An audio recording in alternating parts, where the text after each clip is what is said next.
About a week ago, I watched a story on this channel about someone stuck at an airport during the recent attacks in the Middle East. I remember thinking, that's terrifying, but at least it wasn't me. 2 days later, I was sleeping on the floor of Hamad International Airport in Doha. I had a connecting flight home. It was supposed to be simple. Land, wait 3 hours, board, leave. But somewhere over the Gulf, our pilot came on with a voice that sounded rehearsed. Due to regional airspace restrictions, we will be diverting. No one understood at first. People kept watching movies. A few passengers refreshed the flight map on their screens. Then, phones started buzzing. Missile activity, airspace closures, emergency reroutes.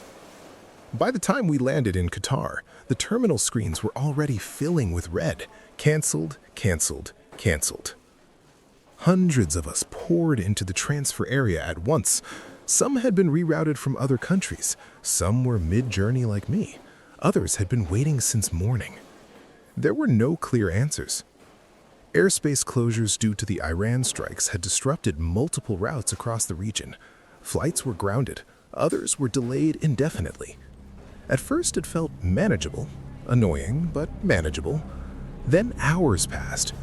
The lines at customer service stretched across the terminal.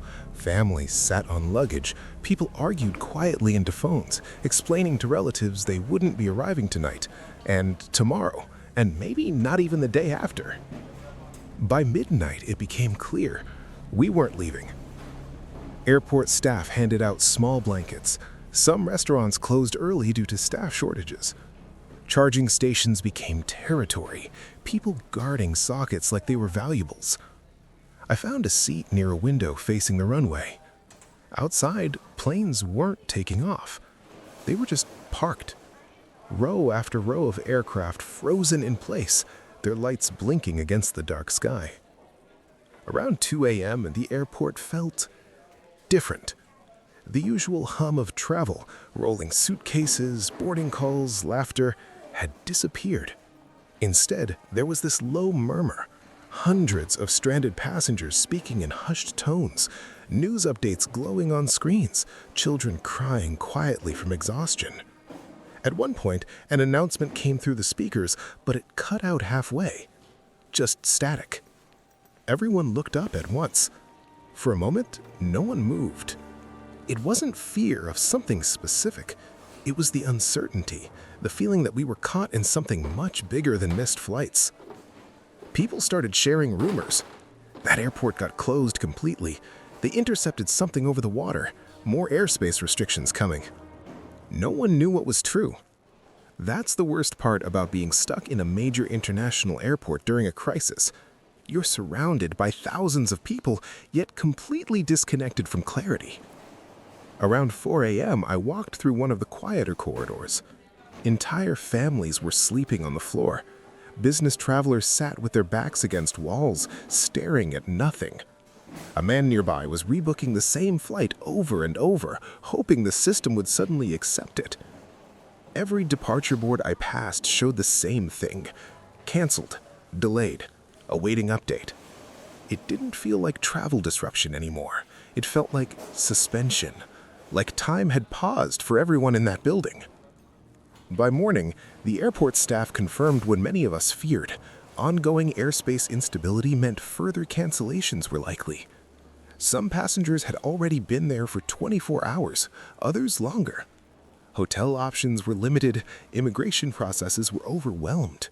Many of us couldn't even leave the airport due to visa restrictions or uncertainty about re-entry.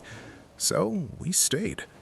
Hundreds of strangers sharing charging cables, sharing snacks, sharing updates from social media, and sharing the same question. When do we get out of here? At one point, I sat near a group of travelers who were watching a video on someone's phone. It was your Dubai airport story. Someone had already clipped it and uploaded it elsewhere. People were listening silently. When it ended, one man said quietly, "That's us now." And that's when I decided to write this. Because I used to watch stories like this and feel detached. Now I'm living it. The hardest part isn't explosions or alarms. It's the waiting. It's watching the runway lights glow at night with no planes moving. It's checking the departure board every hour, hoping something changes. It's trying to sleep while announcements echo overhead, reminding you that you're not going anywhere. As I'm writing this, I'm still inside Hamad International Airport. My rebooked flight says pending. Hundreds of others are in the same position. Some have been there for over a day. Some don't even know their next destination anymore. We're not panicking. We're not screaming. We're just stuck. And the strangest part is how normal it's starting to feel. Like this terminal, with its bright lights and polished floors, has quietly become a holding space between stability and uncertainty.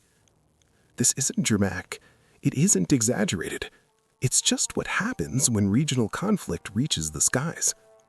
You don't see it from the outside. You only feel it when you're the one sleeping under the departure board, waiting for your name to appear next to the word boarding. Until then, we're here, and no one can tell us when that changes.